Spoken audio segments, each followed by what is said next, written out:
بسم اللہ الرحمن الرحیم نحمدہ ونسلم علی رسولہ الکریم اما بعد فاعوذ باللہ من الشیطان الرجیم بسم اللہ الرحمن الرحیم تعاونوا علی البر والتقوى ولا تعاونوا علی الاثم والعدوان وقال فی مقام آخر فاستبقوا الخیرات صدق اللہ العظیم سبحان ربی العظیم۔ السلام علیکم ورحمۃ اللہ وبرکاتہ۔ محترم سامعین، آج ہمارے گفتگو کا ٹاپک ہے مخلوق خدا کی خدمت۔ مخلوق خدا کی خدمت ایک عظیم نیکی ہے، ایک عظیم عمل ہے جس میں رب کائنات کی رضا چھپی ہوئی ہے۔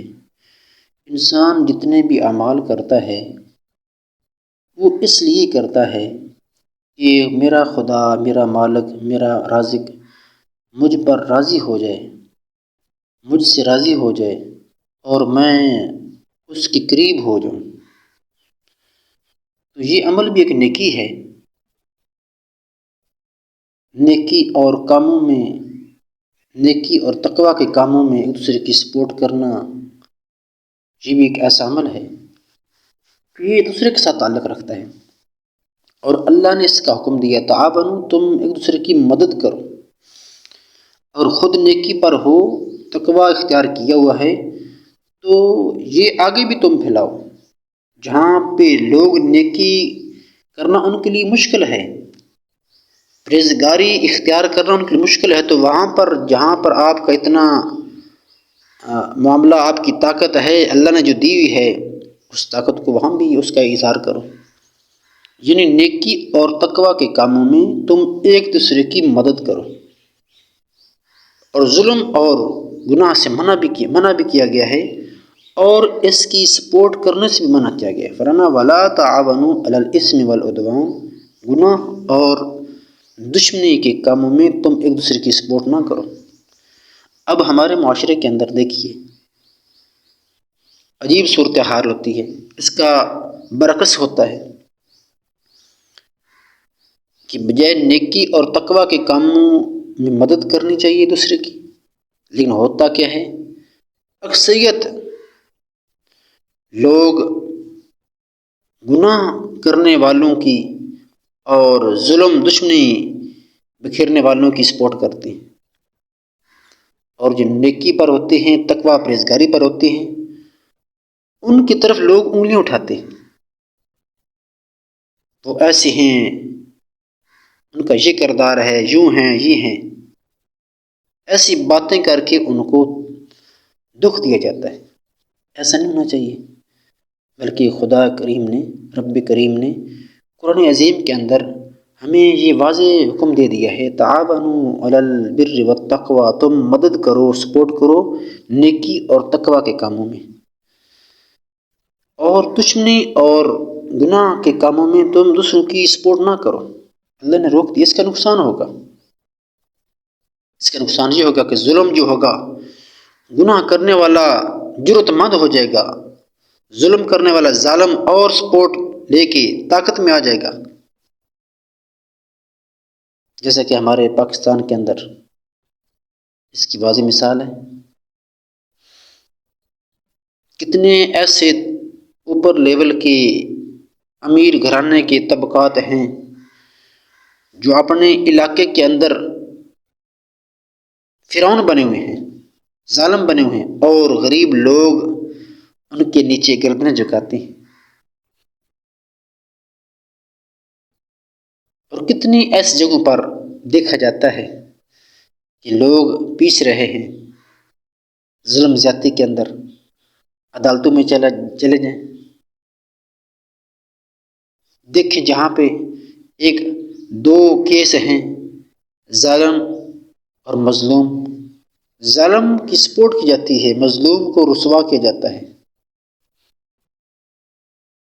یہ ایسا کیوں ہے؟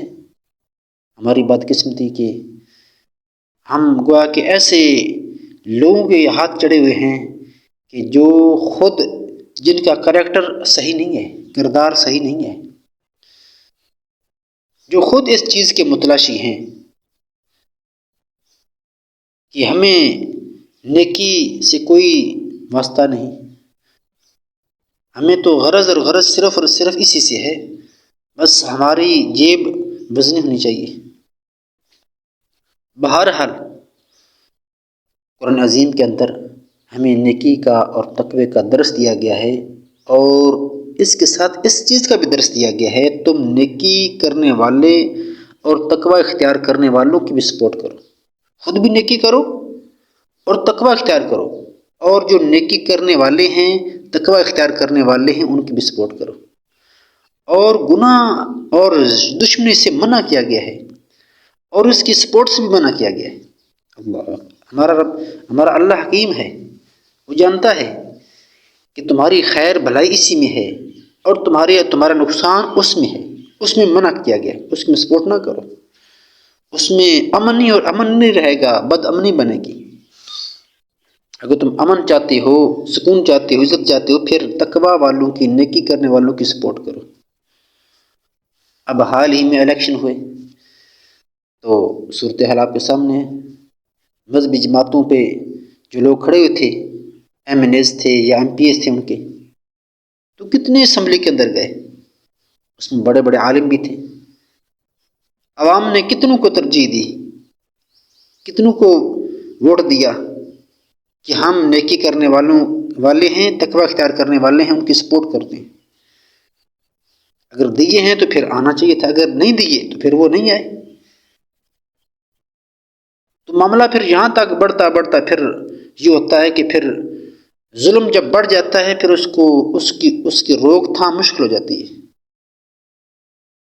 تو اللہ تعالیٰ ہمیں یہ چیز سمجھ عطا فرمائے، ہم ہمیشہ نیکی کرنے والے رہیں اور تقوی اختیار کرنے والے رہیں، اور ساتھ ہی نیکی اور تقوی اختیار کرنے والے جو لوگ ہیں ان کی سپورٹ کرنے والے بنیں، ہر معاملے میں جتنا اللہ نے وسعت دیا ہوا ہے، علم کے ذریعے، مال کے ذریعے، ہمیں جتنی وسعت ہے اس کا اظہار ہونا چاہیے۔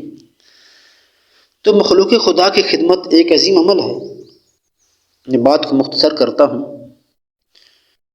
تو ساتھ اللہ نے یہ بھی فرمایا دوسرے مقام پہ، فاستبقوا الخیرات، یہ کہ نیکی ہے، فرمایا نیکی کے کاموں میں تم دوسروں سے سبقت کرو، آگے بڑھو، فاستبقوا الخیرات، جلدی کرو، دوڑ لگاؤ، فاستبقوا الخیرات، نیکی کے کاموں میں تم دوڑ لگاؤ، یہ نہیں ابھی کر لیتے ہیں، کر لیں گے، نہیں۔ تمہاری اصلی دولت والباقیات الصالحات ہیں، نیک اعمال جو باقی رہنے والے ہیں۔ نیکی جو کر لو گے وہ تمہاری باقی رہے گی، جو تم سے رہ جائے گی وہ تم سے چھوٹ جائے گی۔ اس لیے نیکی کاموں میں انتظار نہیں کرنا چاہیے، اس کا موقع ہو تو فوراً اس کے اندر اپنی وسعت اور طاقت کے مطابق لگ جانا چاہیے۔ تو ابھی رمضان کا مہینہ ہے، ہمارے لیے بڑا سنہری موقع ہے۔ جو غریب لوگ ہیں، دیکھیے ہم بھی سحری کرتے ہیں، افطاری کرتے ہیں، اشیاء ہمارے دسترخوانوں پر اشیاء وہ ہمارے دسترخوان کی زینت ہوتی ہیں، سجے ہوتے ہیں، مختلف ڈشز ہوتی ہیں سحری کے وقت، افطاری کے وقت، لیکن تھوڑا سا یہ بھی سوچ لیں کہ ایسے لوگ جو پیشہ گر نہیں ہیں، سفید پوش ہیں، ان کا خیال رکھا جائے۔ اگر خود اللہ نے مال دیا ہوا ہے تو زکوٰۃ ایسے لوگوں کو دیں، ان کو دیا کرجیے ہماری طرف، باقی اللہ تعالیٰ دیکھ رہے ہیں۔ کبھی ان کو سامان لے کے دے دیا۔ اب اتنی فیملیاں ہیں، مسائل زیادہ ہیں اور وسائل آمدنی کے کم ہیں،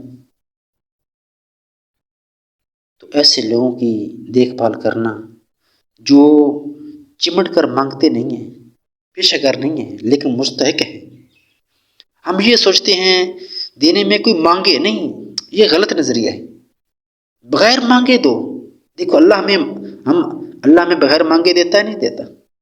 جب وہ رب کریم ہمیں بغیر مانگے عطا کرتا ہے، اس کو بندوں کو بھی بغیر مانگے دینا چاہیے، ایسے کو جو مستحق ہیں، جو مانگتے نہیں ہیں لیکن حقدار ہیں، زکوٰۃ لگتی ہے ان کے اوپر، صدقہ لگتا ہے۔ ایسے لوگ قرض کے نیچے دبے پڑے ہیں بیچارے، 10 15 لاکھ قرض میں ہیں، اور بچیاں ہیں، بچے ہیں۔ ابھی میرے سامنے ایک دو ایسے گھر نظر آئے کہ وہ بتا رہا تھا کہ کاروبار بھی جو کرتا ہوں اس میں گھاٹا پڑ جاتا ہے، کنڈیشن ایسی ہے،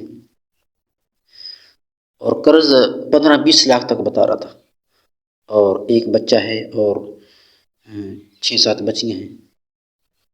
تو اس کی بات سن کے میرا دل دکھی ہو گیا کہ جس آدمی کی یہ کنڈیشن ہے وہ پہلی دبا ہوا قرض کے اندر، پھر اس نے کیا صبح کا کھانا تیار کرنا ہے، دوپہر کا بندوبست کرنا ہے، شام کا۔ اے اللہ اس کا تو ہی محافظ ہے، اے اللہ اس کو تو، یہ تیرا بندے ہیں، تیری مخلوق ہے اللہ، جہاں پہ تو پوری دنیا کو رزق دے رہا ہے، انسانوں کو، حیوانوں کو، پرندوں کو، پوری مخلوق کو، میرے اللہ ان کا بھی فضل فرما۔ ایک نہیں کتنے ایسے گھر ہیں لوگ قرض کے نیچے دبے پڑے، اس مہنگائی نے تو غریبوں کی جو امیدیں تھیں ان کو قتل کر دیا۔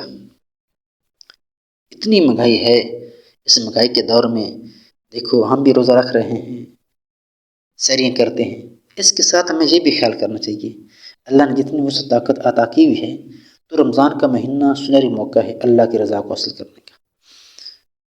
اس مہینے کے اندر اگر ہم نے زکوٰۃ نہیں دی، زکوٰۃ ایسے لوگوں کو دیں جو مانگتے نہیں ہیں، جو ان کو بھی دیں، لیکن جو مانگتے نہیں محلے کے اندر، چاہے وہ آپ کے ہمسائے ہیں، چاہے محلے کے دائیں بائیں ہیں، چاہے آپ کے عزیز و اقارب میں ہیں، ایسے ان کی دیکھ بھال لازمی کریں۔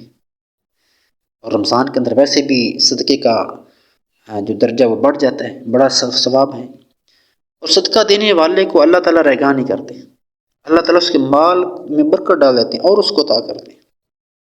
تو یہ رمضان کا مہینہ سنہری موقع ہے، تو ایسے جو غریب ہیں جن کے دسترخوان اشیاء کی زینت نہیں بنے ہوئے، جن کے چولہے بجھے پڑے ہیں، جن کے گھروں میں سحری افطاری کے وقت دہی نہیں ہوتی، دودھ نہیں ہوتا، سحری وہ پانی کے ساتھ کرتے ہیں، اور چائے کی جگہ دودھ نہیں ہوتا، کباب بنا کے کھانا کھا رہے ہیں، رکی سکی روٹی کھا کے اللہ کا حکم پورا کر رہے ہیں، ایسوں کی دیکھ بھال کیجیے۔ ہاں کل قیامت والے دن میرا اللہ پوچھے گا، میں بھوکا تھا مجھ کو کھانا نہیں کھلایا، میں بیمار تھا مجھ کو پوچھا نہیں، میں پیاسا ہوں، یا اللہ آپ تو ان چیزوں سے پاک ہیں، آپ کیسے بھوکے رہ سکتے ہیں، کیسے پیاسے، آپ کیسے بیمار ہو سکتے ہیں؟ اللہ فرمائے گا کہ فلاں محلے کے اندر، فلاں گاؤں میں وہ بندہ بیمار نہیں تھا، وہ غریب نہیں تھا، وہ بھوکا نہیں تھا، وہ پیاسا نہیں تھا، وہ میں ہی تھا، اس کو میں نے ایسے کیا تھا آزمانے کے لیے کہ تم کیا کرتے ہو، اس کو غریب کر دیا، تجھے امیر کر دیا۔ اور دنیا دار الاسباب ہے، اسباب کی جگہ ہے، دار العمل ہے، عمل کی جگہ ہے، دار الامتحان آزمائش کی جگہ ہے، وہاں پر اللہ تعالیٰ آزمائیں گے۔ اب کوئی آدمی غریب نہیں ہونا چاہتا ہے، لیکن غریب کیوں ہے؟ یہ اللہ تعالیٰ کی عطا ہے، وَتُعِزُّ مَن تَشَاءُ وَتُذِلُّ مَن تَشَاءُ بِيَدِكَ الْخَيْرُ، جو چاہے جس کو عزت دے، جس کو چاہے ذلت دے، یہ اس کے ہاتھ میں ہے۔ کسی کا رزق اس نے رزق کھول دیا ہے، کسی کا رزق مختصر کر دیا ہے۔ تو ایسے لوگوں کی لازمی دیکھ بھال کریں۔ جب ایسے لوگوں کی دیکھ بھال کریں گے، یقین کیجیے اللہ اس عمل کے اوپر بڑا راضی ہوگا۔ یہ ایسا عمل ہے، اس عمل کے اندر اللہ کی خوشنودگی ہے، اللہ کی رضا ہے۔ تو اس بارے میں ہمارا بھی تھوڑا سا ایسا جماعت ایک اہم ہے، ایک ہم نے کام شروع کیا ہوا ہے مخلوق خدا کی خدمت کے نام سے۔ تو اگر آپ کے دائیں بائیں ہیں تو ٹھیک، اگر نہیں تو ہم سے رابطہ کریں۔ ایسے لوگ آپ کا جو دیا ہوگا ہمارے پاس امانت ہوگی، اور ہم ایسے لوگوں کو دیں گے جو بالکل اس بارے میں ہم پھر یہ سوچتے ہیں، جو بالکل مستحکم مانگتے نہیں ہیں، سفید پوش ہیں، ان کی سپورٹ کرتے ہیں، جو بالکل مانگتے نہیں ہیں، اس لیے غریب سے غریب ہیں، کوئی بزنس بھی نہیں، کوئی عہدہ ملازمت بھی نہیں، مزدوری پیشہ ہے، تو ایسے ان کی دیکھ بھال لازمی کی جائے، کیونکہ اس کے اوپر مخلوق جو یہ خدا کا کنبہ ہے، اللہ کے کنبے کا خیال کیا جائے، اس عمل کے اوپر اللہ بڑے راضی ہوں گے۔ جب ہم اللہ کے دیے ہوئے میں سے اللہ کے راستے میں، اللہ کے بندوں پر، اللہ کے حکم کے مطابق اللہ کے مہینے میں خرچ کریں گے، تو یقین کیجیے یہ ہمارے لیے بڑا سنہری موقع ہے۔ اس موقع کو ضائع نہ کریں۔ اس موقع کو جب ہم ضائع کر دیں گے، پھر ہمیں خیال آئے گا امام زین العابدین رحمۃ اللہ علیہ، امام حسین کے صاحبزادے، ان کا واقعہ لکھا، جب وہ وفات پائی تو ان کے کندھے کے اوپر کلے بنے ہوئے تھے۔ غسل دینے والوں نے کہا یہ تو صاحبزادے تھے، یہ کلے کیسے بن گئے؟ یہ تو کلے تب بنتے ہیں جب آدمی کو کام کرے، مزدوری کرے۔ تو تو اس کے غلام نے بتایا اس معاملے میں پریشان نہ ہو، حضرت کا یہ عمل تھا، رات کو جو غربا لوگ تھے، 100 گھرانے تھے، 100 گھر تھے، ان کا بندوبست حضرت نے خود لیا تھا ذمہ۔ رات کو ان کے گھر میں سودا پہنچایا کرتے تھے، دالیں، گھی، چاول، آٹا، گندم، اپنے کندھوں کے اوپر اٹھا کے۔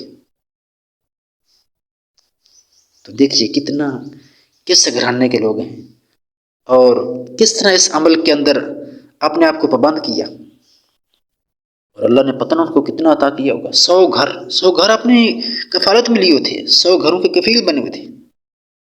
اللہ کے دیوں میں سے دیکھو 100 گھر، ایک گھر آج اپنا گھر کا بندوبست کرنا مشکل ہوتا ہے، دوسرے کا گھر تھے، 100 گھر ہیں۔ اللہ نے دیکھو جتنا وہ دیا کرتے تھے، اللہ نے بھی اوپر بارش کر دیتے تھے، اللہ بھی ان کو خوب نوازتے تھے، جتنا دیا کرتے تھے اللہ تعالیٰ ان کے مال میں اور برکت ڈال دیا کرتے تھے۔ تو اس عمل کے اندر کوشش کریں، اس عمل کو کرنے والے بنیں۔ اللہ پاک مجھ کو، آپ کو، سب کو، پوری امت کو عمل کرنے کی توفیق عطا فرمائے۔ وآخر دعوانا ان الحمد للہ رب العالمین۔